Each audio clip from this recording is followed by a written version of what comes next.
Halo semuanya, perkenalkan saya Hazia Fakrana Aksa dengan NIM 2511211035. Pada video kali ini kita akan membahas tentang peran sarjana kesehatan masyarakat dalam mencegah masalah kekurangan gizi serta bagaimana kontribusi saya sebagai calon lulusan terhadap pembangunan kesehatan di masa depan.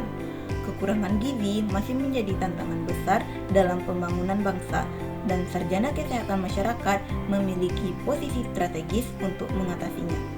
Apa itu kekurangan gizi? Kekurangan gizi mencakup beberapa bentuk seperti stunting, wasting, underweight, dan anemia. Dampaknya tidak hanya pada kesehatan, tetapi juga perkembangan otak, produktivitas, hingga kualitas hidup seseorang. Masalah ini tidak berdiri sendiri. Ia dipengaruhi faktor sosial, ekonomi, lingkungan, perilaku, dan pelayanan kesehatan.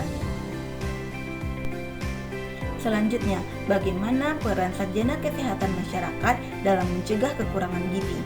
Yang pertama, melakukan promosi kesehatan dan edukasi masyarakat. SKM berperan memberikan edukasi berbasis bukti kepada masyarakat, mulai dari pentingnya ASI eksklusif, MPASI bergizi, konsumsi zat besi, hingga perilaku hidup sehat. Edukasi yang tepat dapat meningkatkan pengetahuan keluarga sehingga lebih mampu memenuhi kebutuhan gizi anak. Yang kedua, penguatan program gizi di puskesmas. SKM membantu memastikan program seperti PMT atau pemberian makanan tambahan, pemantauan status gizi, dan kegiatan posyandu berjalan efektif.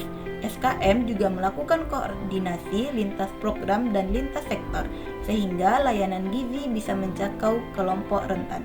Yang ketiga, surveillance dan analisis data gizi. Surveillance gizi sangat penting untuk memetakan wilayah rawan stunting atau kekurangan gizi. SKM bertugas mengumpulkan, menganalisis, dan melaporkan data sehingga pemerintah dapat mengambil kebijakan yang tepat sasaran. Data yang akurat dapat menyelamatkan banyak nyawa. Yang keempat, advokasi dan pemuatan kebijakan. SKM berperan meyakinkan pemangku kepentingan seperti pemerintah desa, camat, dan dinas terkait agar mengalokasikan anggaran untuk program gizi. Ini termasuk pembangunan sanitasi, akses air bersih, bantuan pangan, dan pemberdayaan keluarga. Dan yang kelima, kolaborasi lintas sektor. Masalah gizi bukan hanya urusan kesehatan. SKM bekerja sama dengan sektor pendidikan, pertanian, ekonomi, dan sosial untuk memastikan intervensi gizi berjalan menyeluruh. Misalnya, pemanfaatan perkarangan rumah, peningkatan UMKM pangan lokal, hingga program sekolah sehat. Lalu bagaimana kontribusi saya dalam pembangunan untuk masa depan? Sebagai calon sarjana kesehatan masyarakat, saya berkomitmen untuk memberikan kontribusi nyata bagi pembangunan kesehatan masyarakat. Beberapa langkah yang ingin saya lakukan adalah: yang pertama, mengembangkan edukasi gizi kreatif dan mudah dipahami. Saya ingin membuat materi edukasi yang relevan, interaktif, dan dapat diakses masyarakat melalui media sosial, posyandu, maupun sekolah. Yang kedua, fokus pada pencegahan berbasis data.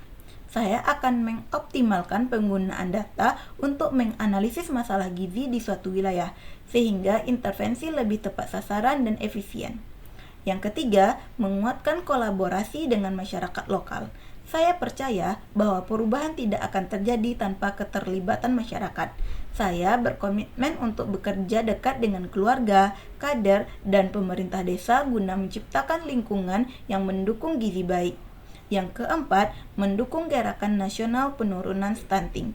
Saya ingin berperan dalam program gizi nasional, baik melalui puskesmas maupun dinas kesehatan, dengan membantu kegiatan intervensi spesifik dan sensitif gizi. Dan yang terakhir, menjadi agen perubahan di lingkungan kerja. Dimanapun saya ditempatkan, saya ingin menjadi sarjana kesehatan masyarakat yang profesional, berintegritas, dan mampu memimpin program yang berdampak nyata bagi masyarakat. Dengan peran yang strategis, sarjana kesehatan masyarakat memiliki peluang besar untuk mengurangi masalah kekurangan gizi di Indonesia.